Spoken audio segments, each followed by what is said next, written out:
coming up in today's episode. For the past 2 weeks or something, I haven't been doing it just because my mind, for some reason, couldn't reach that place. But this morning I did. And oh my God, I tell you, I feel so much better when I reboot my mind in the morning. Welcome to episode 94 of Enter the Mind podcast, the most real talk, no nonsense podcast on the empowering of the mind. Today's episode will be about rebooting your mind during a time of overwhelm. Before we get to that, Kyra, how are you this week?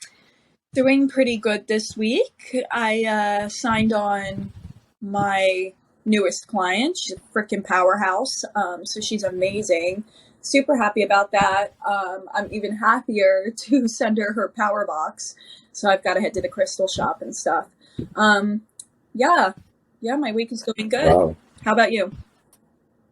You really spoil your clients there. That's pretty dope. Oh my God, yeah. I am in Chicago this week, just visiting family and everything.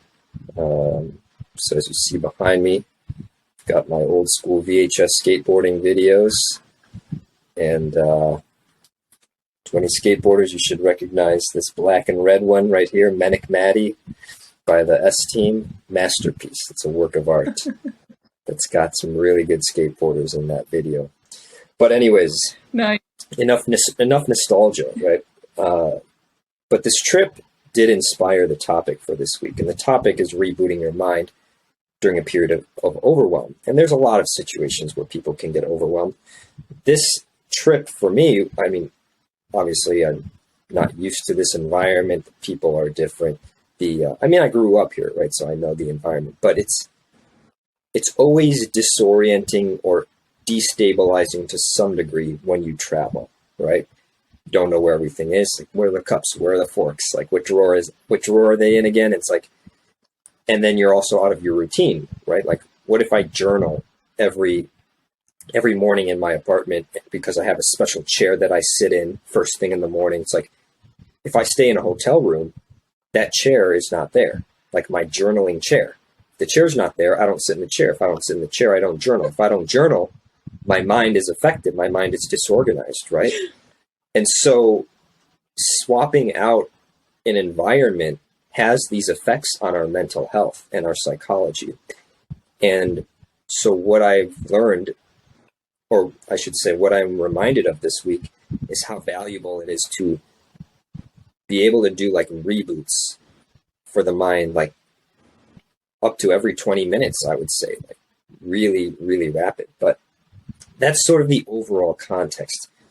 What I would start with is, what do you think are some common situations where people might feel overwhelmed and benefit from doing a quick mental reboot? I mean, I know that I needed a mental reboot when I went to the 10X Growth Conference. I'm vegan, so when everybody goes right downstairs to get a little sandwich or a little wrap, something quick, I can't. I have to leave. I have to go somewhere, and I have to find a place that isn't too pricey, doesn't have too much gluten, and, get that shit done. So that was a time. Do you remember what it was like to do that reboot? Are you able to walk us through how you rebooted your mind? Yeah, and I'd love to hear yours as well, so we can get two different kind of journeys through it. So I guess rebooting my mind looks like, for me, I stop, I sit, I get really serious, and I tell myself what's about to happen. I tell myself the reality of what is about to happen. So say there's this guy, Kyle G, over here. I'd love to have him as a guest on Enter the Mind. My mom is connected with somebody who knows him, and hopefully we're going to have drinks together, and hopefully I can have him on. But the point is, when I go into that, I'm going to have to get really serious. I get real serious, I get real quiet, and I say, this person is important. This situation is important. You're not drinking right now, so you're not going to be able to have a drink. You're going to have to watch them drink, and you're going to have an espresso shot. Now, you're going to have to keep your energy up, and you're going to have to be cool with that. Otherwise, you're going to fuck this thing up. So you better keep yourself, chill, connect, go in with intention, and this is what you're going to have to do. Yeah, that's dope. Do you call that setting your intention? Definitely, I think I would call it setting intention. I was going to bring that up, but I also think that it really has to do with like that quick, like it is intentional, but it's also that quick reboot, like that quick alignment, that kind of where you just drop everything and you align everything real quick to how it's supposed to be, to how it's most naturally beneficial to you. Makes me think of being focused. And one time I took somebody to a consultation with a neurosurgeon. I asked the doctor, I said, hey, I'm just curious, like, what do you do the night before these days of back-to-back surgeries? Wow. Right? And his answer was, I get very focused. Oh, That's it. Okay. I thought, how cool. And the way that you described yourself preparing for this, meeting this Kyle person, made me think of the word focus, like just getting very focused. I think that that's really, really fucking true, because especially, like, I feel like whenever you want something really bad, you have to focus on what it is that you want. And I feel like that only happens a few times in all of our lives, which is so weird, because we used to do it all the time when we were teenagers, lying to our parents how, I'm at Karen's house when really I'm at Patricia's house, fucking 2 hours away, smoking flower with some like 28-year-olds, in a hoopty car. So it's so funny. So I had to reboot my mind back then. I had to set my intention then. I had to focus then.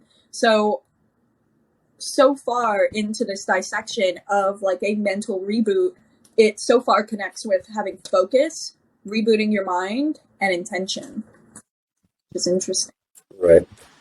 Like one thing that sort of destabilized me, at least initially, until I restabilized myself, was I'm not used to hearing the nightly news in the background. Because I don't have a television in my apartment. I don't listen to this crap news. But when you're around it, Robert. What? Sorry. I'm picturing you in bed hearing the newly like news, right? So it's like you, and like it's like it's quiet, and then you go. Well, I'm not in bed when I'm listening to it, but it's okay.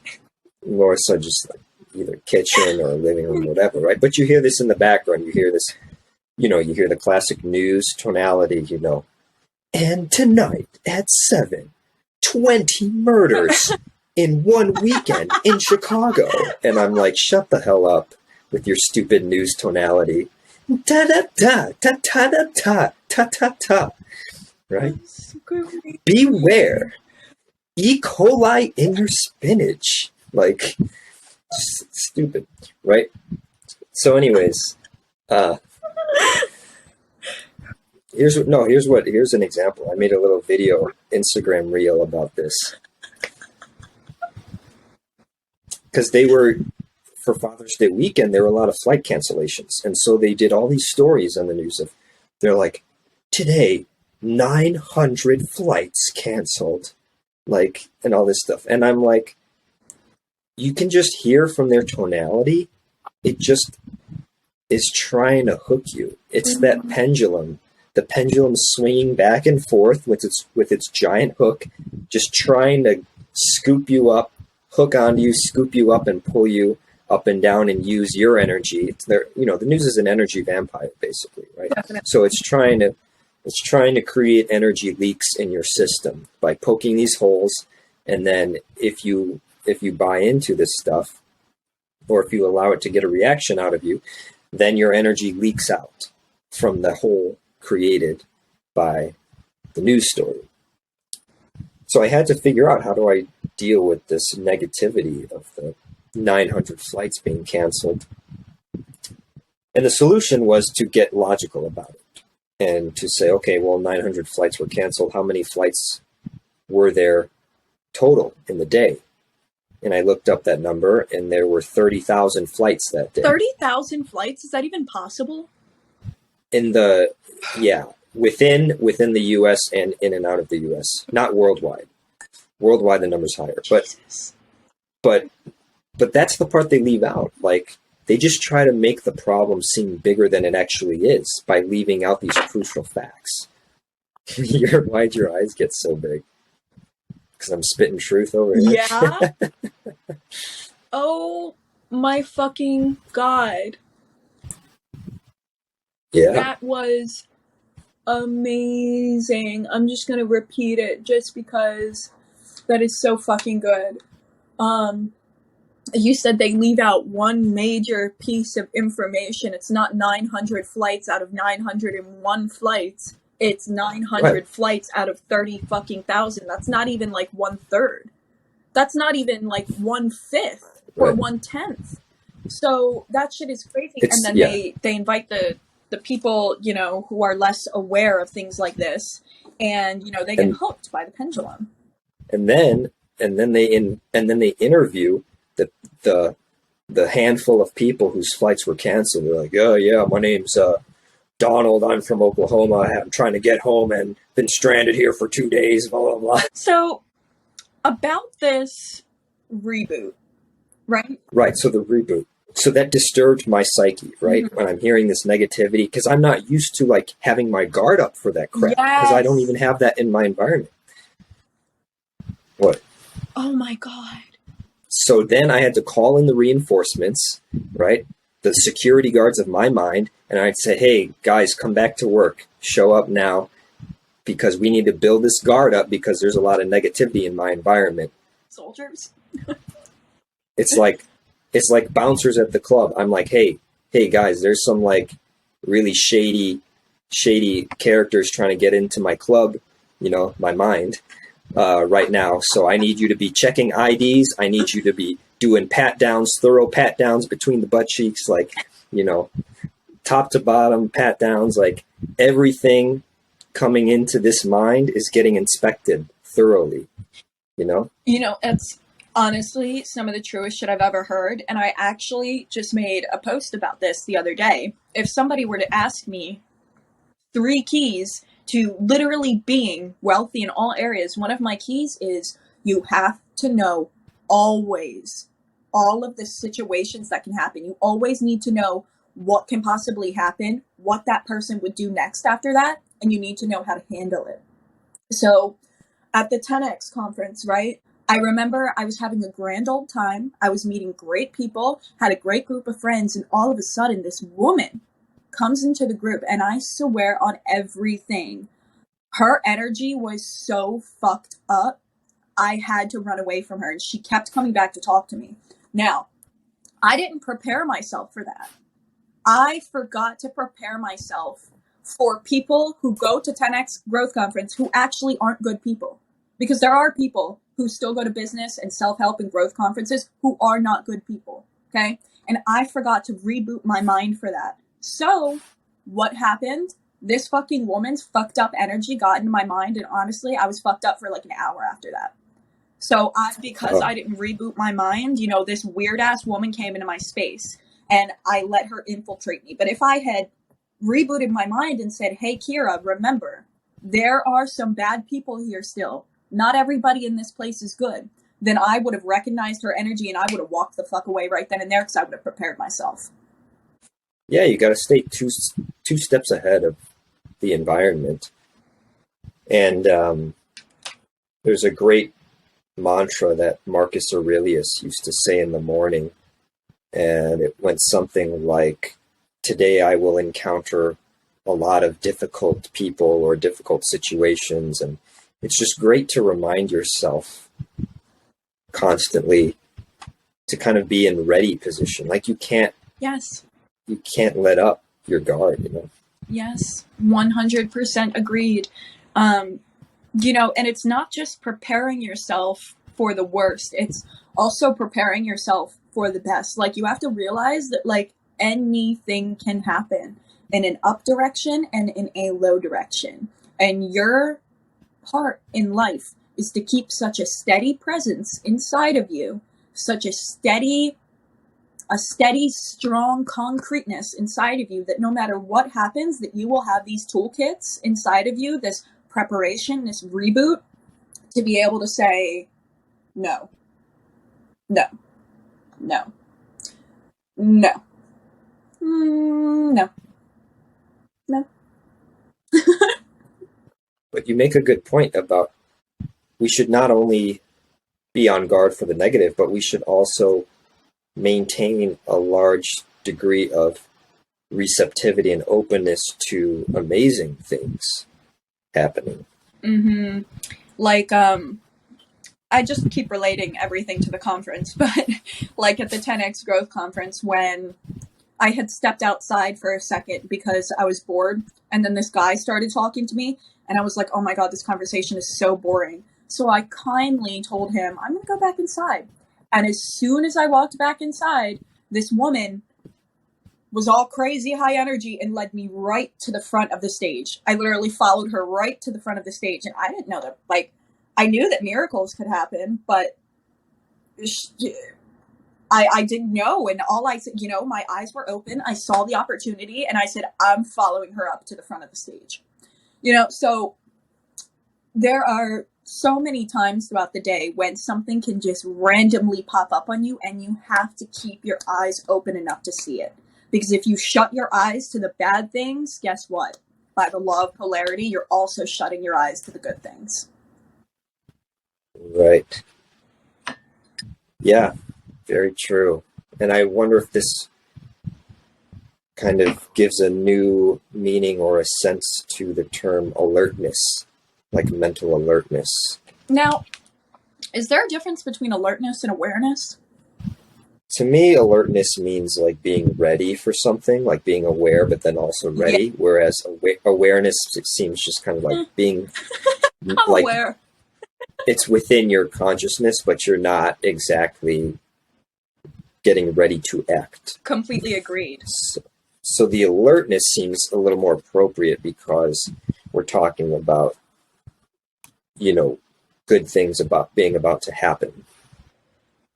I think that's a huge benefit from these self-help conferences, because what they do is they prime you. Usually a motivational speaker will give some sort of message about, you know, something great is about to happen to you. Like TD Jakes, his speech at the 10X conference did that a lot. He was like, I'm breaking out of my shell. You know, and it's like, and everybody was jumping up and down, like screaming, but if you really think about how their behavior is going to be different in the couple of hours or days or even weeks after that conference, their brain is like primed to look for these, like, all right, TD Jake said, I'm about to break out of my shell. This is about to be my time. You know, what's going to happen? And we're looking for it. And when you look for something, it happens. So it's kind of like, you know, I haven't been to a in-person self-help conference in quite a while. Even a virtual one, it's been a few months now. And I realize I could bring that back right now. Today, I could bring that back to myself. Like, what amazing thing will happen in the last few days of my trip here in Chicago? You know, that's so true. And honestly, I've definitely grown that mindset. I mean, I don't know if it's because of all of the love that they pumped into me, you know, like, hey, something amazing is about to happen to you. And it probably is, but like, I love going places and I'm like, ooh, I wonder like what amazingness is going to happen today. Like, who the fuck am I going to meet? Like, and I feel like I always meet just the most amazing people. You know, there is always a surprise in my day. But what I want to turn the attention to is we've focused on rebooting the mind before going somewhere. Now, what about once you've left that place? Well, I heard that there's a phenomenon they call the Tony Blues, and it was created, or the name came from all the people who went to Tony Robbins conferences, and after the weekend was over and they went back to their, you know, quote unquote normal jobs or their normal environments, and they weren't around all of these motivated, positive people, they entered the Tony Blues, and they felt down for a few days or something.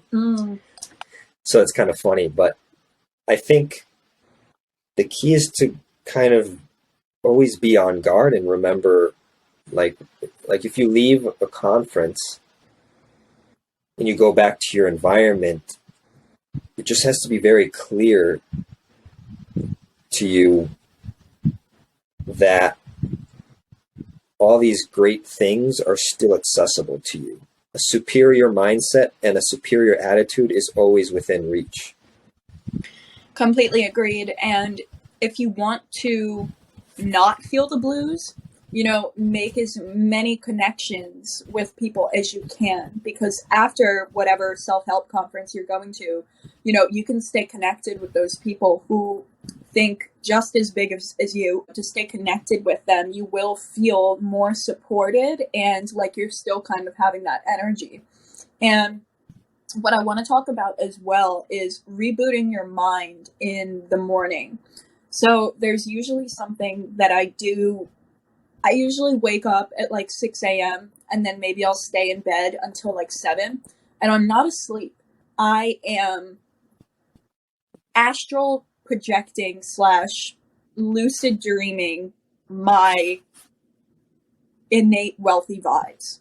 And for the past like 2 weeks or something, I haven't been doing it just because my mind for some reason like couldn't reach that place. I couldn't relax enough to go to that place. But this morning I did, and oh my God, I tell you, I feel so much better when I reboot my mind in the morning.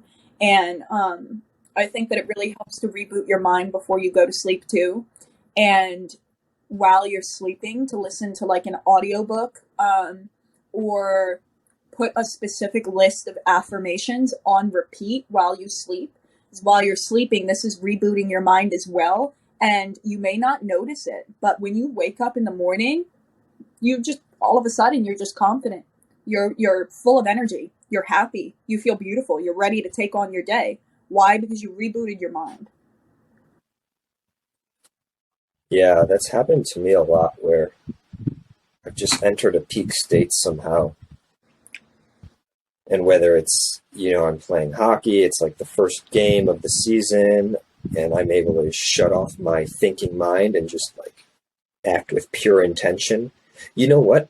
This reminds me of that example I shared from the reality transurfing book by Vadim Zeland. That example of what pure intention looks like. It looks like going to the mailbox and taking your mail out of the mailbox. And he said, go after your goals the same way you go to your mailbox. There's no inflated meaning. There's no inflated energy bubbles. Like you're not thinking like, oh, all right, let me do this the right way, or like, this is going to take a lot of effort. Like, no, you just go there and you just take it. Like there's the intention is pure because it's not polluted by those bubbles like excessive envy or doubt or overimportance, like any of these things that we use to inflate the meaning of what's going on. We have just a couple of minutes left, so let's do final thoughts and power question.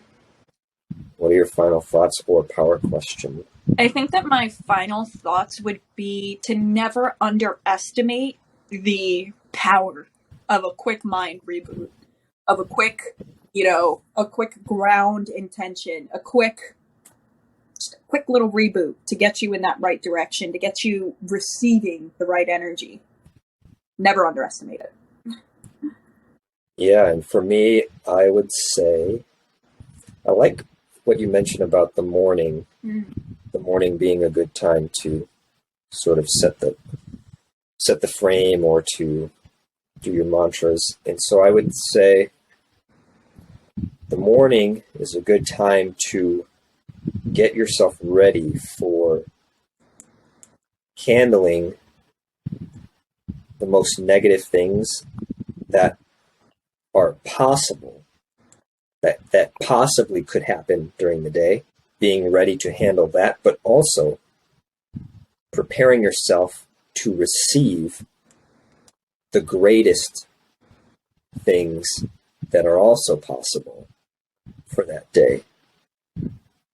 And so it's sort of a dual approach here of staying on guard, protecting your mind from the negative, but also maintaining openness and receptivity towards the gifts that the universe is going to hold right in front of our face, because you know it's going to happen. And with that openness, the receptivity, that's how we can accept those gifts from the universe. That was amazing. I think that we should end it right there. That really gave me some good vibes. All right. Well, that's good stuff. Thank you all for watching and listening. We'll see you all in next week's episode. Did you find at least one gold nugget in today's episode? Then please like and subscribe and share it with a friend. And finally, if you're looking for a community of like-minded people, join our free Facebook group at facebook.com/groups/enterthemind.